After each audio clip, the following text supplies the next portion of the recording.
At a place of unceasing remembrance, you will find them side by side. One a symbol of utter despair, a mechanism of mass removal to unspeakable, premeditated human slaughter. And then there is the other, a vessel humble yet sublime. In the hands of those who stood against hate, her signature voyage offered an aching world a measure of decency and selfless courage. It's a difficult thing to talk about. So much evil, you know.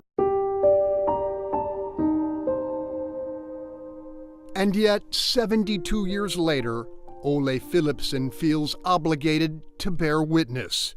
He was a boy of 9 when the Nazis invaded Denmark. The skies blanketed with German aircraft, the Wehrmacht goose-stepping through Copenhagen. My father was very worried because everybody knew what happened to the Jews in the rest of Europe. But unlike other nations they'd enslaved, the Nazis chose not to move against Denmark's Jews, detecting the population's deep affinity for all its citizens, regardless of religion. For 3 years, while Europe was burning and we knew what was happening, we lived on. Normal lives. It would not last. On October 1st, 1943, Adolf Hitler gave the order.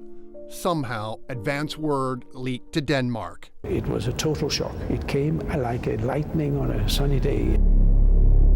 For the people of an occupied nation, it would prove a defining moment. Within hours, a collective moral choice triggered the movement of nearly 8,000 Danish Jews, first into hiding and then to the northern coast.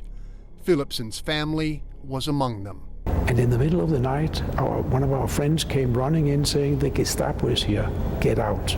Hide." Over a truly perilous 3-week period, those who evaded capture were secretly stowed aboard Danish fishing boats like the Hanne Frank, and at great risk to their Christian crews, ferried to neutral Sweden and safety. Some ships went down, some were caught, some went to concentration camps. But most, including the boat bearing the Philipsen family, got through. A dozen at a time, 7,500 souls in all.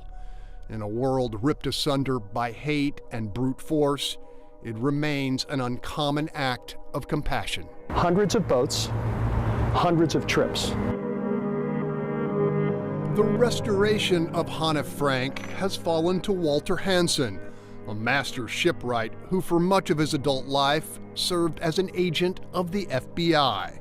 For him, the lesson she has to teach justifies 4 years of painstaking labor. They did it spontaneously. They did it individually because they knew that it was the right thing to do. This is a choice that we have in how we conduct ourselves in our lives, and it's probably one of the most important choices that we can make. So it has real impact, it has real importance, especially for the young people that come through here, day in and day out every year. For Ambassador Ole Philipsen, the somber moments within these walls serve to reconfirm what was for so many and what could have been for him. These people who sat in the boats and took us out, they went against all of this brutality, and they raised our hopes, they saved our lives. In a Holocaust that took 6 million, only 50 Danish Jews failed to survive. The gift of safe harbor, the defiance of evil. It is a story of collective integrity forever worth the telling on our home ground. At Holocaust Museum Houston, Greg Groogan, Fox 26 News.